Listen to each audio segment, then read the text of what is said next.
మంత్రి వర్సెస్ ఎమ్మెల్యేలట. మంత్రి వర్సెస్ ఎమ్మెల్యేలు. ఉత్తర తెలంగాణలోని ఒక జిల్లాలో క్రషర్ పంచాయతీ నడుస్తున్నదట. మరి ఏంది, ఎవరి వాటా వాళ్ళకి దక్కలేదా ఎట్లా? క్రషింగ్ యూనిట్లకు మినిస్టర్ నోటీసుల జారీ పైన వివాదం అట. తమ సెగ్మెంట్లలో మంత్రి పెత్తనం పైన 4 ఎమ్మెల్యేల అసహనం. ఆర్థిక ప్రయోజనాలు దాగి ఉన్నాయేమో అని అనుమానం. సీఎంకు ఫిర్యాదు చేసేందుకు సిద్ధమైన శాసనసభ్యులు. నిబంధనలకు విరుద్ధంగా ప్లాంట్లు ఉన్నాయంటున్న మంత్రి సన్నిహితులు. ఆ మంత్రి ఎవరు, ఆ ఎమ్మెల్యేలు ఎవరు, ఈ కథ ఏంది? పేరు రాయరు, ఊరు రాయరు, వార్త ఎందుకు రాస్తారండి ధైర్యం లేకపోతే? ఉత్తర తెలంగాణలోని ఉమ్మడి జిల్లాకు చెందిన ఒక మంత్రి, అదే జిల్లాకు చెందిన 4 అధికార పార్టీ ఎమ్మెల్యేల మధ్య కొత్త పంచాయతీ మొదలైందట. నిబంధనలకు విరుద్ధంగా పనిచేస్తున్న కంకర క్రషింగ్ కొన్ని యూనిట్లను కాలుష్య నియంత్రణ విభాగం క్లోజ్ చేయగా మరికొన్నింటిని నోటీసులు జారీ చేసింది.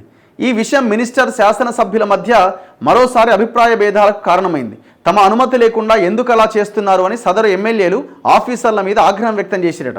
ప్రభుత్వ ఆదేశాల మేరకే తాము పనిచేశామంటూ అధికారులు వివరణ ఇచ్చిరట. ఈ వ్యవహారం వెనుక మంత్రి సన్నిహితుల రహస్య ఎజెండా దాగి ఉన్నదని సదరు ఎమ్మెల్యేలు అనుమానిస్తున్నారట.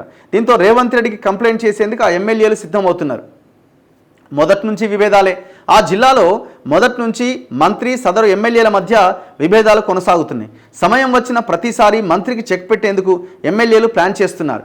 గతంలో ఆ మంత్రికి వ్యతిరేకంగా అధిష్టానానికి ఫిర్యాదు చేసేందుకు సిద్ధమవగా సీనియర్ల జోక్యంతో ఆ వివాదానికి ఫుల్ స్టాప్ పడ్డదట. ఎవరయ్యా మంత్రి?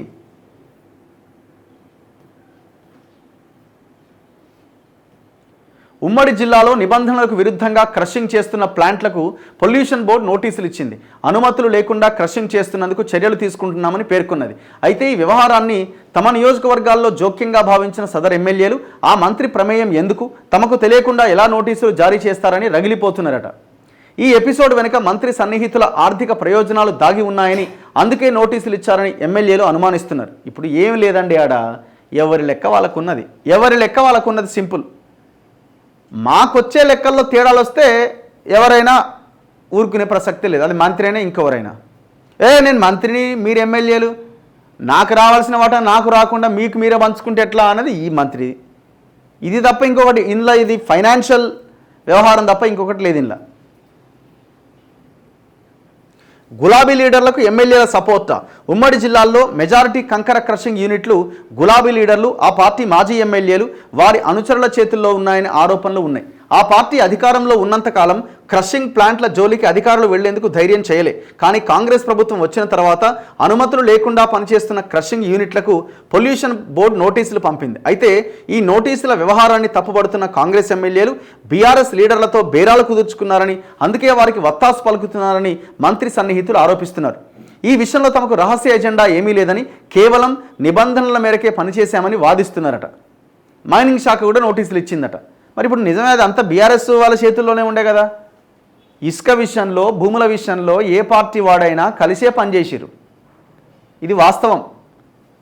ఇది ప్రజలు పోరాటం చేసి ప్రజలు అనుకుంటే ప్రభుత్వం దిగిపోయింది తప్ప ఈ కాంగ్రెస్ వాళ్ళు అనుకుంటే దిగింది కాదు ఈ ప్రభుత్వం.